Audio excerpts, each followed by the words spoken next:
Assalamualaikum warahmatullahi wabarakatuh. Selamat malam pendengar setia 105 FM. Dari jantung kota Salak kami mengudara untuk menjadi teman setia Anda. Dan apa kabar untuk warga kota Padang Sidimpuan dan juga rekan raw dimanapun Anda berada beserta di sekitarnya. Kembali lagi bersama saya RJ Nanda dalam edisi talk show bersama dosen UIN Syahada Padang Sidimpuan. Rekan raw, di malam hari ini kita akan membahas mengenai dunia pendidikan yang saat ini sedang menghadapi tantangan besar. Tak cukup lagi bagi siswa hanya sekedar menghafal atau meniru. Mereka harus berpikir kritis, memahami makna dan mampu memecahkan masalah nyata. Inilah yang disebut dengan deep learning atau pembelajaran mendalam. Dan tentu saja sosok kunci dalam proses ini adalah guru. Guru bukan lagi sekadar pengajar, tapi fasilitator, motivator, bahkan inspirator bagi peserta didiknya. Malam ini kita akan membahas lebih dalam tentang peran guru dalam mengembangkan pembelajaran deep learning bersama narasumber kita yang malam hari ini telah hadir. Ada Bapak Dr. Hamka, Magister Humaniora, selaku dosen UIN Syahada Kota Padang Sidimpuan, yang akan mengupas bagaimana guru bisa membawa perubahan nyata dalam cara berpikir dan belajar siswa di era modern ini. Dan tentunya talk show ini akan berjalan 1 jam ke depan hingga mendekati formasi 21 waktu Indonesia Barat. Dan juga untuk rekan-rekan semua yang ingin berpartisipasi dan menanyakan langsung boleh hubungi di kontak person 0822 999 Hubungi hanya dari via chat WhatsApp dan juga SMS. Nanti jika ada berpartisipasi kita akan coba bahas bersama dengan narasumber kita di malam hari ini. Tapi sebelum itu kita sapa dulu ya. Assalamualaikum dan selamat malam Pak Hamka, apa kabar di malam hari ini?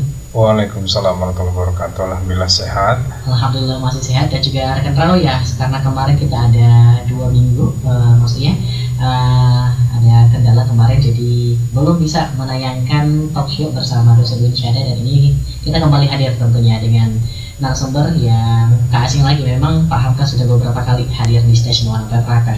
Dan coba kita tanyakan mengenai konsep dasar learning dalam pendidikan yang akan kita bahas 1 jam ke depan.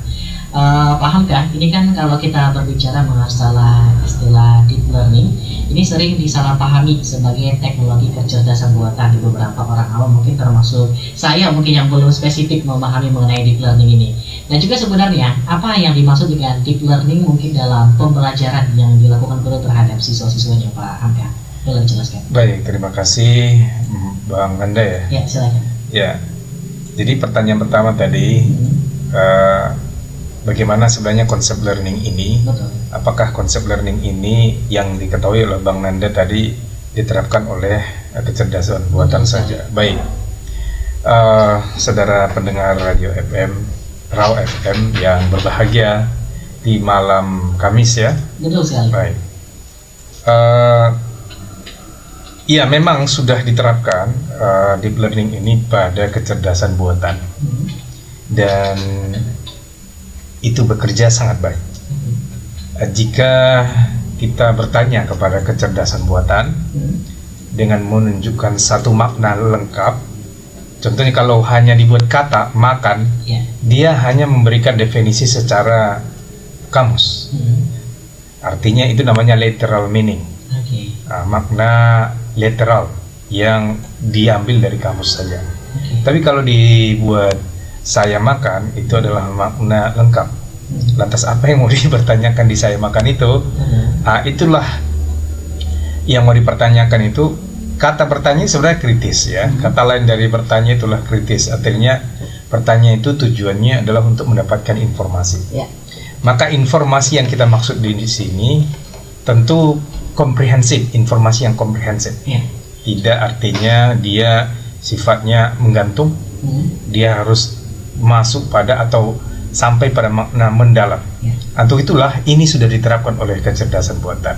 Saya kira itu perlu kita terapkan kepada kita sebagai pembelajar, bukan hanya AI. AI memang konsep. Secara praktek manusia semestinya lebih harus hebat dari AI dalam membuat konsep makna yang komprehensif. Seperti itu. Baik. Kalau kita masih membahas dasar dari deep learning ini ya Pak Hamka ya. Ini kan kalau saya tidak salah ya, mungkin dikoreksi nanti. Ini satu hal yang baru ya untuk mungkin para pengajar, para pendidik. Kalau saya tidak salah mungkin ini masih hal yang cukup baru di dunia pendidikan. Nah, jadi sehingga mengapa pembelajaran yang mendalam ini penting diterapkan di sekolah-sekolah Indonesia pada saat ini? Mungkin terutama seperti yang disampaikan Pak Hamka tadi untuk pendidikan karakter dan juga berpikir kritis dari seorang anak tersebut. Pak Hamka mungkin boleh dijelaskan juga? Baik ya, jadi konsep berpikir kritis ini tentu dia sampai pada makna yang paling mendasar, atau kadang-kadang kita sebut juga itu kritisnya itu tidak hanya satu. Kita ketahui bahwa selama ini guru mengajarkan satu materi menerapkan pertanyaan-pertanyaan filsafat. Contohnya apa, untuk apa, bagaimana, dan mengapa. Ya. Nah, itu yang diterapkan oleh guru secara umum dalam mengajarkan sebuah materi. Deep learning dalam posisi ini adalah si pembelajar. Tentu si pembelajar, bukan si guru ya. Bukan si guru. Si guru ini ya. Maka si guru harus merangsang siswanya itu untuk menerapkan konsep deep learning itu. Ada 8 konsep deep learning sebenarnya. Ada 8 konsep deep learning itu. Yang pertama, dia itu namanya image and video recognition. Ya, artinya kita harus merangsang siswa, untuk untuk merekognisi, atau untuk mengenali, mengklasifikasi atau memberi label pada objek yang dia lihat dan juga apa yang dia dengar. Ini masih 8 ya, nanti kita jelaskan satu persatu ya. Ini panjang ini cerita. Jadi kemampuan artinya guru mampu merangsang siswa untuk memaknai setiap yang dia lihat atau yang dia dengar. Contohnya dia mengenalnya, tidak juga hanya menganalisisnya, kemudian memberi label. Ya, memberi label pada objek atau wajah. Kalau dalam AI namanya objek atau wajah yang dia lihat, atau yang dia dengar, atau yang dicatat dalam contohnya satu platform. Nah, seperti itu. Itu nomor 1, image and video recognition. Yang kedua, itu namanya speech recognition ya. Speech recognition ini adalah kemampuan manusia untuk mengkonversi. Contoh apa yang dia dengar, dia mampu mengkonversinya dengan makna yang komprehensif. Contohnya,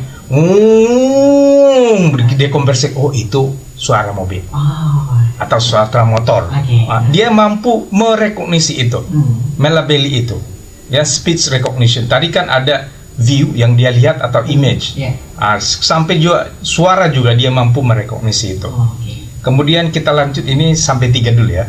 Atau sampai 4 dulu ya. 4 dulu ya, 4. Yang ketiga, langkah ketiga, saya ulang ya, guru harus mampu merangsang siswa untuk menerapkan konsep berpikir kritis itu. Satu, ketika kita berikan makna, dia mampu video and image recognition. Apa yang dia lihat, dia bisa melabelinya. Apa yang didengar, dia bisa memaknainya. Kemudian tadi nomor 3 adalah predictive analysis. Predictive analysis ini adalah kemampuan manusia atau kemampuan si pembelajar untuk memprediksi kejadian di masa yang akan datang. Contoh tadi dia mendengar, dia melihat. Kemudian ini kira-kira ke depan suaranya bisa nggak nih dikonversi? Ternyata lewat bukan motor, itu hanya suara saja. Nah, kemudian ini yang saya lihat ini adalah gambar, contohnya gambar motor. Nanti akan berubah ke depan, ini gambar motor seperti apa? Yang menarik sesuai dengan perkembangan zaman. Dia mampu artinya membuat prediksi itu, menganalisis prediksi ke depan. Tentu ada periodik. Ketika dia prediksi, ada periodisasi. Ada 1 tahun, 2 tahun, 3 tahun, 5 tahun. Yang keempat, biar nanti penjelasan berikutnya 4 lagi ya. Yang keempat yaitu tentang fraud detection. Fraud detection ini itu kemampuan siswa untuk mendeteksi aktivitas yang mencurigakan. Jadi saudara-saudara pendengar radio FM, siswa kita juga harus kita rangsang dia untuk mendeteksi hal-hal yang dimungkinkan terjadi atau mungkin penipuan atau hal-hal negatif yang mungkin terjadi pada setiap kegiatan yang dia hadapi atau yang dia alami atau yang dia rasakan atau dia pelajari. Ya, jangan nanti terus terang ya. Kalau nanti contoh ini ada orang dianggap selama ini baik, ya kan? Ternyata ya karena dekatnya dia sampai-sampai karena orang ini baik, soal dicium tangannya. Oke, seperti film apa itu namanya? Apa itu? Apa tuh, Pak? Film Malaysia itu yang terkenal terakhir itu? Iya, Wahid itu ya. Iya. Wahid apa? Ya, betul, ya. Walid. Walid. Walid boleh ya. Boleh katanya. Karena karena tidak ada deteksi kecurigaan, tidak ada deteksi tentang hal-hal negatif yang muncul di situ, sehingga ya mudah-mudah saja bagi orang mengontrol dia.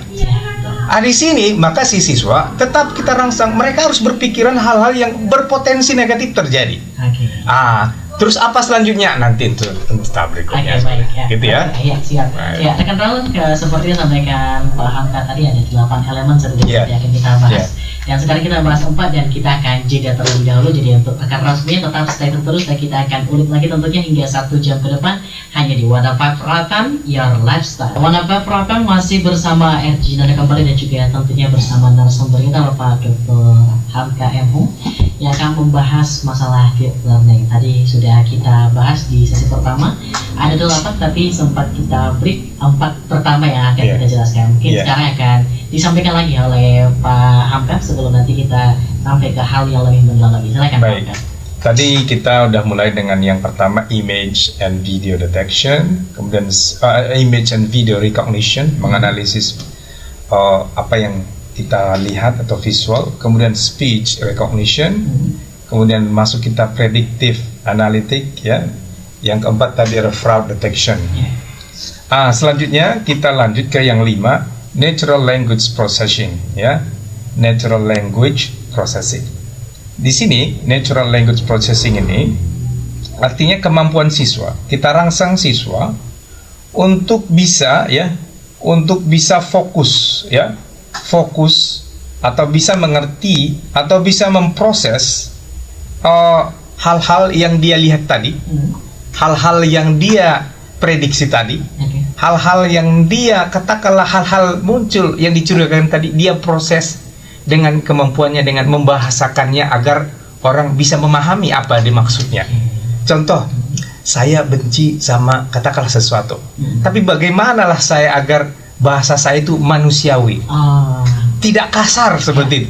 Kemampuan linguistiknya itu ya, kemampuan membahasakan kembali makna yang dia lihat tadi, makna yang dia prediksi tadi, atau pengalaman yang dia, atau katakanlah makna yang dia mencurigai tadi.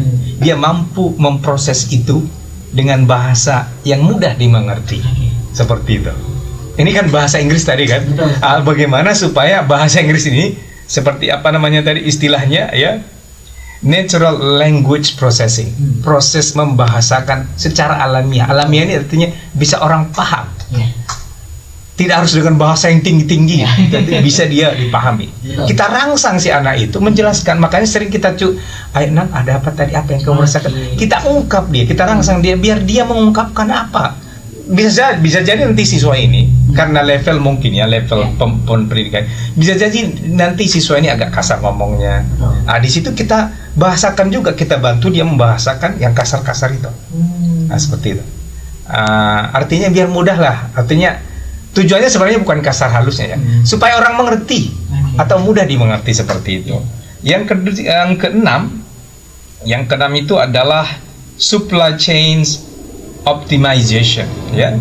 Supply chains optimization. Di sini tujuannya adalah artinya kemampuan siswa. Ingat ya, kemampuan siswa yang harus kita rangsang. Makanya saya bilang tadi peran guru dalam mengembangkan kurikulum kurikulum atau katakanlah pembelajaran deep learning. Iya. Ya. Pembelajaran bermakna itu. Jadi guru harus tahu juga dong. Makanya saya bilang tadi guru sudah harus tahu. Yang mau kita laksanakan ini, guru melaksanakan adalah merangsang siswa untuk berpikir kritis dengan konsep deep learning itu. Supply chain optimization artinya di sini adalah kemampuan siswa untuk menerapkan atau meningkatkan ya meningkatkan. Contoh tadi kalau ngomongnya panjang, ya, ngomongnya panjang bisa dia persingkat. Kalau dalam bahasa linguistik namanya itu linguistic intricacy and lexical density. Lexical density artinya itu makna dipendekkan atau grammatical intricacy. Lexical density kalau bahasa risinya merampingkan. Grammatical intricacy melebatkan. Ikut itu dalam linguistik. Jadi dia mampu menyederhanakan atau bisa jadi dia memperlebat makna itu. Seperti itu. Jadi dia mampu itu menyuplai itu lebih maksimal. Tapi apapun itu tujuannya adalah agar agar apa yang disampaikan itu lebih efisien, lebih efektif, lebih tepat guna. Jadi kemampuan sisa menyuplai makna yang dia tadi bahasakan dalam bahasa alami, kadang-kadang perlu ditingkatkan bahasa itu agar lebih lebih enak didengar atau lebih lebih komprehensif bisa dimaknai oleh siapa yang mendengarnya. Kemudian yang ketujuh, recommendation system. Artinya setelah siswa mengikuti tahap yang keenam tadi, makna itu sudah komplit, sudah jelas, maka dia tiba pada sistem atau bagaimana cara memberikan rekomendasi. Karena bagaimanapun saudara-saudara Raw FM mendengar bahwa ilmu itu sifatnya adalah proposal. Ya, atau penelitian itu atau temuan apapun itu sifatnya proposal. Ya, kita rekomendasikan atau proposal rekomendasi kepada si pembuat kebijakan. Sepertinya Bang Nanda, si pembuat kebijakan. Jadi kita orang ilmuwan memberikan makna yang komprehensif yang sifatnya proposal. Contohnya jika itu dimaknai dan memang bagus menurut Pak Nanda, karena berdasar penelitian dan ilmiah, boleh diambil sebuah kebijakan berdasarkan itu. Tetapi kalau ini tidak diambil, memang tidak apa-apa. Tetapi bagi Bang Nanda itu menjadi sebuah hal yang mengganggu nanti ke depan. Karena setiap keputusan seyogianya semestinya harus berdasar. Makanya ada namanya kajian akademik. Undang-undang itu kan ada namanya kebijakan itu kan. Itu harus berdasar pada kajian akademik. Tanpa kajian akademik itu tidak sah menjadi sebuah peraturan. Tapi memang kalau namanya otoriter, nggak peduli dia yang seperti itu. Makanya masyarakat akhirnya sehingga nanti ujungnya siswa itu mampu memberikan rekomendasi ilmiah tentang apa yang dia rasakan itu, makna apa yang dialami tentang hal yang diberikan pembelajaran itu. Yang terakhir yaitu namanya medical diagnosis. Medical diagnosis tadi dia tidak hanya memberikan rekomendasi, tetapi apabila ada dampak negatif dia juga mampu memberikan pengobatan. Dia mampu mendiagnosa, kalau ini terjadi akibatnya gara-gara ini. Artinya tadi dia tidak hanya memberikan rekomendasi untuk hal yang dia alami, tapi dia juga menemukan cara mengobati itu. Contohnya kalau saya kurang tidur, dia cari apa yang dia rasakan itu. Rekomendasinya supaya saya kurang tidur, saya harus percapek diri saya, dan pada waktu tertentu mata sudah merasa capek, jantung juga sudah meminta untuk tidur, maka disitulah saatnya tidur. Maka mestinya saya tidur jam berapa kalau malam? Ini setelah diagnosa itu, maka dia buat diagnosanya. Kalau ini penyakitnya, maka kamu harus tidur di jam 9 malam atau jam 10 malam. Dia mampu membuat itu. Dia seperti itulah. Jadi medical diagnosis ini adalah kemampuan si pembelajar untuk memberikan data data yang akurat untuk memperbaiki apa yang dia rasakan itu kalau di hal negatif. Kalau di hal positif dapat dia tingkatkan dan juga dikembangkan seperti itu. Baik ya. Itu tadi ada 8, yang terakhir mungkin ada ini medical diagnosis. Tadi udah dibahas dan dipaparkan juga sama Pak Hamka tentunya. Tapi kalau tadi sempat disinggung ya sama Pak Hamka, kan tadi kita membahas landasan tentunya ya, membahas landasan ini. Ini Pak Hamka, kalau kita berbicara tentang peran guru ya dalam mengembangkan pembelajaran deep learning, ada nggak nih kira-kira landasan hukum yang berbasis kurikulum nih seperti apa nih kira-kira? Mungkin baik, kalau landasan kurikulum itu sudah jelas, sudah ada Permendikdasnen nomor 13 tahun 2005. Ini sudah keluar ya. Kemudian penguatan kurikulum deep learning secara teknis, dan ini diterapkan pada sebenarnya ini saya sampaikan, ini sebenarnya Bapak saudara-saudara pendengar radio, ini sudah diterapkan oleh AI sudah lama. Makanya ketika Bapak Ibu input data ke katakanlah satu platform AI, dia akan memunculkan data yang 8 tadi. Ya, dia contoh bagaimana saya biar cepat tidur. Dia akan memberikan orang yang susah tidur begini, ya kan, dideteksinya. Kemudian ada hal-hal yang muncul negatif dengan itu, dideteksinya semua itu. Dia bahasakan supaya kita mengerti. Dia buat 2 rekomendasinya. Dia juga obatnya semuanya. Itu sangat lengkap, komprehensif. Ya inilah yang kita maksud, kita terapkan kepada siswa kita.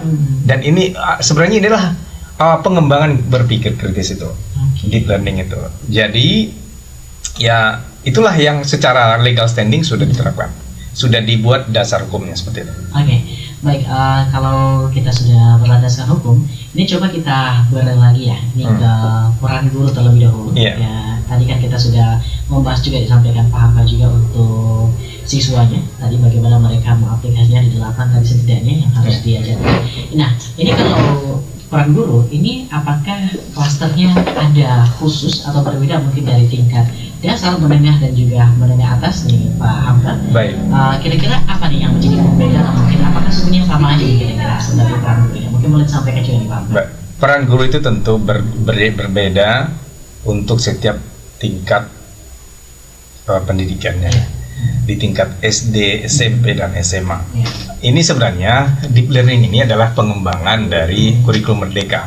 Template dari deep learning itu tetap menggunakan kurikulum merdeka. Jangan salah ya.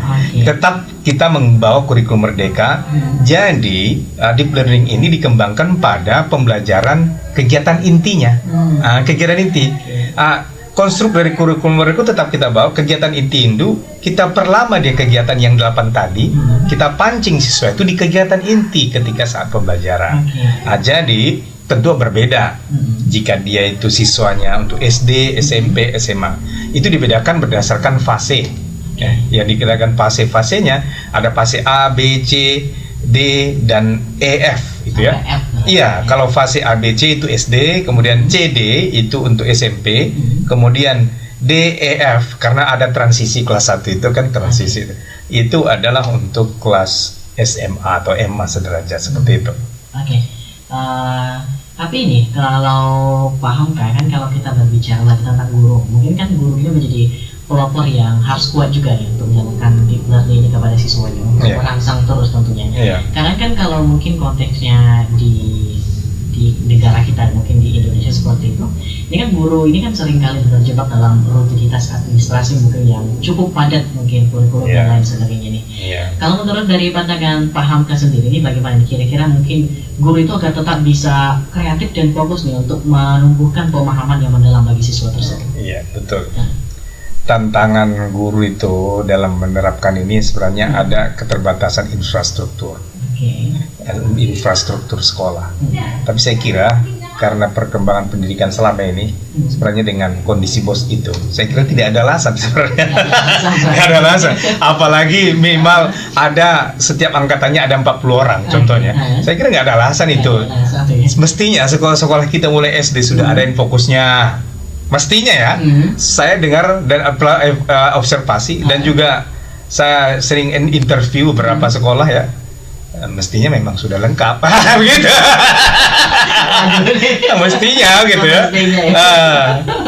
Kemudian ada kesenjangan daerah 3T. Kalau daerah 3T kita mengerti, mereka akan terbatas dengan sinyal, listrik. Ya, itu fasilitas utama itu memang mereka terbatas. Tapi saya kira untuk yang bukan daerah 3T tidak ada alasan. Kalau masih ada alasannya, itu perlu dicurigai. Nah, itu siapa itu pengawasnya itu? Ya kalau ada sekolah yang tidak ada infokusnya ya, terlantahlah urusan mereka itu bagaimana, itu perjalanan bosnya itu gimana. Tapi mestinya itu sudah ada. Mestinya sesuai dengan kuantitas yang mereka dapat. Oke. Mudah menghitungnya, 40 siswa satu angkatan. Ya kan, berapa itu? Ya kan? Masa Infokus yang harganya 5 atau katakanlah 6 juta, atau katakanlah sekarang mereka harus melalui e-katalog dalam memesan barang-barang itu. Saya kira tidak ada masalah kalau cuma 6 lokal memfasilitasi itu. Makanya masyarakat ayo kritis dong. Kritis dong, ya kan? Selanjutnya adalah literasi digital guru yang rendah. Di sini masalahnya. Makanya Bapak Ibu guru ya, Bapak Ibu guru, jangan pernah menyalahkan siswa. Ingat, tidak ada dasar atau katakanlah pijakan ilmiah yang mengatakan ini malas, saya susah mengajarnya karena dia malas. Nggak ada pijakan guru mengatakan itu. Ya. Saya pastikan tidak ada pijakan yang menyalahkan siswa. Untuk itu Bapak Ibu guru, sadarlah. Kita yang perlu berimprovisasi, kita yang perlu meningkatkan pengetahuan kita, literasi digital. Kemudian kita juga yang harus berkembang seperti itu. Oke, baik. Mungkin satu lagi Pak Hamka sebelum kita jeda ya. Oke. Nah, kalau dari Pak Hamka lagi nih ya, kalau menurut Bapak nih, guru yang ideal mungkin ya, yang mampu memfasilitasi deep learning dengan baik dan benar ini ya, mungkin ada dari segi kompetensi kah yang lebih diutamakan, sikap kah, atau mungkin dari cara strategi mengajarnya yang lebih diutamakan? Kira-kira apa nih elemen yang paling penting untuk seorang guru memfasilitasi tersebut? Baik. Tadi kan kalau gurunya itu sudah literasi digitalnya bagus, ya kan, dia tinggal mendampingi. Fasilitas sekolah kan sudah lengkap. Anggaplah dulu lengkap ya, Bapak Ibu. Mohon maaf ya, anggaplah dulu lengkap. Kalau nggak lengkap ya jangan salahkan pula siswanya, gitu kan. Mintalah ke pihak yang berwenang melengkapi itu, ya. Anggaplah dulu lengkap fasilitasnya. Ya. Anggaplah dulu gurunya sudah literasinya sudah standar lah, dia udah tahu apa itu deep learning, dia udah tahu contohnya konstruk dari kurikulum merdeka, dia juga sudah menggunakan pendekatan berbasis Sinta, ya, pendekatan kurikulum berbasis Sinta itu ada 3 loh instrumen pelaksanaannya, instrumen operasional. Yang pertama peduli, berpihak, dan empati. Itu yang 3 itu. Ketika melihat dia yang tumbuh kepada anak, melihat kurang mengetahui, kurang literasi, yang timbul di benaknya ada berpihak kepada dia, peduli pada dia, dan empati. Ya harus dibantu ini, tidak menyalahkannya seperti itu. Itu kurikulum cinta. Maka dengan itu semua, maka peluang guru ya ke depan tentu yang pertama adalah pendampingan. Model belajar pendampingan seperti itu. Tapi ingat, pendampingan ini tentu guru harus layak untuk pendamping, layak menjadi model sebagai pendamping. Maka Bapak Ibu sebagai guru atau calon guru, saudara-saudara pendengar radio, layakkan dulu sebagai pendamping. Contoh guru bahasa Inggris, dia guru bahasa Inggris tapi nggak pernah ngomong bahasa Inggris. Layak nggak ini? Nggak pernah ngomong. Mestinya udah lupakan itu, udah bahasa Inggris saja di kelas. 3 tahun loh di SD, di SMP, SMA. 3 tahun. Ya setidaknya 3 tahun itu beda loh dengan kuliah. Di SMA itu kan bayangkan mulai jam 8 sampai jam 5 bahkan sekarang, ya kan? Ya masa sih kalau gurunya bahasa Inggris terus menerus di sana, ya lumayan lah itu pengaruhnya sangat signifikan. Tapi kalau dicampur-campur, layakkah dia sebagai guru, sebagai model yang jadi contoh bagi siswanya? Kan seperti itu. Kemudian setelah itu pendampingan terstruktur disediakanlah. Pendampingan terus. Kemudian setelah ada pendampingan guru, peningkatannya juga ada kolaborasi antar sekolah. Ya, jangan hanya ada kolaborasi ini sebenarnya bisa jadi untuk persaingan, tapi persaingan positif. Kolaborasi ini tidak bertujuan untuk kompetisi sebenarnya. Untuk saling mengisi kekurangan yang di sini, mengisi kekurangan yang di sana, kelebihan di sana mengisi yang di sini, kelebihan di sini yang di sana. Di situ tujuannya bukan untuk berkompetisi, bersaing. Kemudian satu lagi adalah melakukan pelatihan berkelanjutan kepada guru dulu, Bapak Ibu, guru intinya pendidikan ini. Nah, seperti itu. Rekan-rekan, karena memang tadi kita sudah cukup baik juga di sesi kedua ini membahas masalah deep learning juga dan kita mungkin akan jeda lagi dengan satu lagu. Jadi untuk rekan-rekan semuanya yang masih mendengarkan stasiun ini dimanapun Anda berada, tetap jangan kemana-mana, hanya bersama kami di Wanafat Perawatan Your Lifestyle. Di malam hari ini masih membahas tentang peran guru dalam melaksanakan deep learning. Dan tentunya kita sudah berada di sesi terakhir juga untuk edisi malam hari ini. Karena kita sudah bahas banyak sekali, mulai dari peran dan juga konsep dari deep learning. Ada 8 juga tadi yang disampaikan oleh Pak Hamka.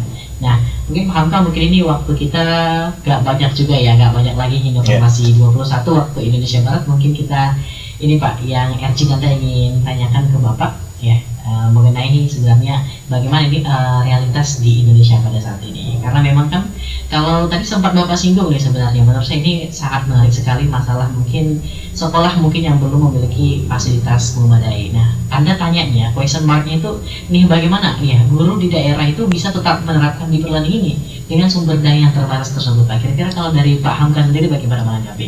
Baik, deep learning ini kan tidak dibatasi oleh ruang dan waktu.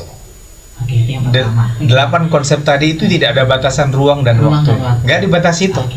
Maka kalau dibilang tapi fasilitasnya kurang, nggak. Deep learning tidak ada kaitannya dengan itu. Tidak ada. Cuman bagaimana meningkatkannya bisa jadi. Itu adalah semacam teknologi. Teknologi itu membantu. Ingat, teknologi itu membantu untuk memperbaiki. Deep learning tadi yang 8 itu dia perbaiki. Atau kemudian ditingkatkan. Teknologi itu fungsinya meningkatkannya atau dikembangkan. Seperti itu. Tapi konsep ini diterapkan oleh guru merangsang. Peran tadi apa? Peran guru adalah merangsang siswa untuk mengembangkan deep learning, pembelajaran bermakna dengan konsep yang deep learning itu yang 8 itu tidak lekang oleh ruang dan waktu. Ingat ya. Gitu. Tidak. Begitu ya. Baik, kalau begitu ya Pak Hamka, ini kan menurut Bapak juga nih ya, kalau sistem pendidikan nasional kita kan sudah termasuk kurikulum dan evaluasi mungkin sudah mendukung deep learning, atau bahkan justru masih terlalu berorientasi pada hasil akhir mungkin atau nilai ujian. Nah, hal-hal seperti ini dari tanggapan Pak Hamka sendiri bagaimana nih? Baik, kurikulum Merdeka itu sebenarnya sudah membatasi itu, tidak lagi dibatasi ruang. Gerak belajar itu hanya pada outcome saja. Ada namanya berbasis outcome, ada berbasis proses, ada berbasis income. Nah, tidak. Ini sudah masuk pada tahapan by process. Jadi belajar itu by process. Tentu hasil, proses tidak akan mengkhianati hasil, itu sudah pasti. Untuk itu, kurikulum Merdeka sudah membuat template-nya. Ditambah dengan penguatan pembelajaran, intinya yaitu dengan deep learning. Kemudian ditambah lagi pendekatannya. Tadi kan konsep deep learning, metodenya deep learning. Metode learning dengan menerapkan atau merangsang siswa untuk menerapkan 8 konsep itu. Kemudian diramu dengan pendekatan secara manusiawi, pendekatan cinta namanya. Kecinta itu ya, pendekatan berbasis cinta itu itu ada konsepnya ya. Konsepnya seperti ini. Ada humanis, kasih sayang, dan empati. Itu nilainya secara personal apa yang dilaksanakan oleh guru di lapangan, maka dia kepedulian ditingkatkan, kemudian keberpihakan dilakukan ya, kemudian konsisten dalam kedua hal itu. Konsistenlah. Karena ya kan, yang tadi agar muncul nilai humanis, agar muncul nilai kasih sayang, agar muncul nilai empati. Jadi simpulannya, Bapak Ibu atau saudara-saudara pendengar radio FM, maka peran guru itu sangat penting ya. Jadi tidak lagi seperti yang disampaikan Bang Nanda, tidak dibatasi oleh ruang dan waktu belajar ini sekarang. Jangan dibatasi hanya dengan hasil, tidak. Itu hanya bagian dari marketing ya. Ingat, hasil itu bagian dari marketing. Belajar itu, katakan kalau semua kita harus pandai, contohnya bernyanyi. Apa semua bisa bernyanyi? Filsafat kan kita udah belajar itu, filsafat ilmu itu. Kita mau mengajari ikan untuk memanjat. Dibandingkanlah yang beragam-ragam karakter ini. Ikan cocoknya dia berenang. Katakanlah si monyet cocoknya dia memanjat. Tidak mungkin dia pandai berenang mengalahkan ikan. Seperti itu konsep filsafat ilmu. Nah, jadi belajar juga seperti itu, tidak mungkin sama hasilnya. Maka saya lihat dominan hasil itu bagian dari marketing saja bagi sekolah tertentu. Udah pasti begitulah. Kan contohnya ada kan ini menang ini, populer lah itu. Udah pasti itu bagian dari marketing. Iya, supaya sekolah ya, tapi nggak apa-apa, sekolah boleh melakukan itu, nggak apa-apa, boleh. Tapi ingat, tidak di situ titik dari pembelajaran itu.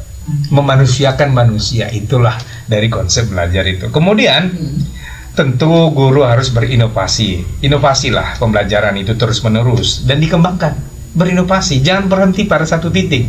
Contoh Mama Tobang aku saya udah tua dan segala, nggak alasan itu, gara-gara itu nanti siswa jadi korban. Itu bagian dari apa? Bagian dari kerugian negara, membayarnya sampai sekian. Kita kan dibayar negara untuk pemikiran kita. Negara menguras kita dengan bayaran itu, mengeluarkan pikiran itu. Kalau tenaga lembu itu lebih hebat itu tenaganya. Memang negara membayar kita untuk pemikiran kita itu, menguras pikiran kita itu. Makanya guru-guru itu kebanyakan lebih tua. Kalau dia enjoy, mungkin lebih lebih warok kalau bahasa kita. Memang guru kan tampilannya harus begitu ya, betul. Harus warok. Memang bisalah menjadi panutan, model. Karena guru itu 24 jam. Tidak hanya duduk di kantor, beda dengan kantoran ya. Kalau guru itu dosen atau dosen itu 24 jam. Dia harus bersikap sebagai guru di sekolah, di masyarakat juga tetap. Tapi jangan mengguru-gurui orang. Sikapnya tetap bisa menjadi model. Bahkan sampai tidurnya pun seperti itu. Yang terakhir ini adalah perlu dukungan regulasi yang kuat, seperti itu. Ya, guru juga sudah berinovasi sih ya, sudah dilayakkannya dia sebagai apa? Sebagai guru yang layak, kemudian sudah melakukan segala upaya untuk peningkatan, maka perlulah dukungan regulasi, termasuk mensejahterakannya, kan begitu, melayakkan kehidupannya. Layak itu maksudnya 1 tambah 1 layaknya 2 begitu loh. Jangan 1 tambah 1 layaknya jadi tetap 11 gitu kan? Atau 1-1, enggak. Maksudnya yang layak. Layak itu sesuai dengan amal perbuatan, seperti itu. Baik. Karena formasi juga hampir mendekati 21 waktu Indonesia Barat, terakhir nih Pak Hamka ya. Mungkin apa pesan motivasi Bapak ya untuk guru-guru Indonesia agar tidak hanya mengajar tapi juga menginspirasi siswa untuk terus berpikir dan belajar secara mendalam, dan juga mungkin disampaikan closing statement Bapak juga di akhir ini. Silakan. Baik, terima kasih ya. Bapak Ibu, pembelajaran itu kan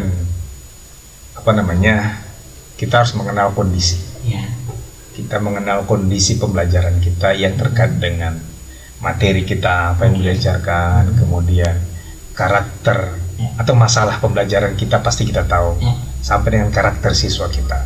Ini namanya diagnostic assessment. Dalam kurikulum Merdeka itu kita harus mengenal kondisi. Setelah kita tahu kondisi itu, maka kita upayakan. Apa peran guru itu? Berupaya untuk meningkatkan desain pembelajarannya, meramu agar materi pembelajaran itu terlihat menarik. Itu masih materi. Kemudian materi ini supaya sampai kepada siswa, kita juga harus meningkatkan cara penyampaian kita kepada siswa supaya lebih menarik juga, lebih efektif. Itu namanya metode penyampaian dengan menggunakan media, mungkin suara atau apalah tampilannya seperti itu. Kemudian untuk meningkatkan daya tarik siswa, maka perlu manajemen, ya, metode pengolahan namanya, mengelola kelas supaya siswa belajar sesuai dengan karakternya, sesuai dengan preferensinya, kesukaannya, atau gaya belajarnya kalau dalam bahasa pendidikan. Maka setelah itu kita harus terus menerus evaluasi semua perkembangan itu, apakah sudah efektif, apakah sudah efisien, apakah sudah menarik. Ini terus menerus. Belajar itu sifatnya terus menerus, kontinu, yang berkelanjutan. Maka kalau ada orang, saya bisa sampai di situ aja, enggak. Itu namanya bukan guru, itu namanya bukan pembelajar. Guru itu juga adalah pembelajar. Dia yang menjadi model kepada siswa agar terus menerus berkembang, seperti itu. Baik. Oke, itu dia pendengar Rauh setia kami, dimanapun Anda berada.